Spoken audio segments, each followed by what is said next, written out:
direction la Chine et le Japon pour découvrir les bienfaits de l'élevage de canards dans les rizières.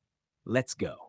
Voici le quotidien de milliers de canards en plein travail. Et non, ce n'est pas une blague. Ces canards travaillent vraiment. Dans certains pays d'Asie comme la Chine ou le Japon, on utilise une technique agricole ancienne qui revient aujourd'hui au goût du jour pour cultiver le riz, l'élevage de canards dans les rizières. Le principe est aussi simple qu'ingénieux. Dès que les jeunes pousses de riz ont atteint une certaine taille, on introduit de jeunes canards dans les champs inondés. Ils ne sont pas là par hasard. Ces animaux ont un rôle bien précis. En se déplaçant dans l'eau, ils se nourrissent naturellement des nuisibles, insectes, larves, escargots et mauvaises herbes. En plus, en remuant la boue, ils aèrent l'eau et enrichissent le sol avec leurs déjections, qui agissent comme un engrais organique. Ce qui surprend le plus, c'est qu'ils laissent le riz tranquille. Ils ne le mangent pas du tout. Leur régime alimentaire les pousse uniquement vers les indésirables, remplaçant ainsi les engrais chimiques et les pesticides. Un agriculteur se charge de surveiller et de déplacer les canards d'une parcelle à l'autre, afin que tout le champ bénéficie de leur passage. Et une fois la nuit tombée, les canards sont récupérés et mis à l'abri pour les protéger des prédateurs. C'est un partenariat gagnant. Les canards protègent les plants de riz et la rizière, en retour, les nourrit. Un bel exemple d'harmonie entre nature et agriculture, au service d'une production plus saine et durable.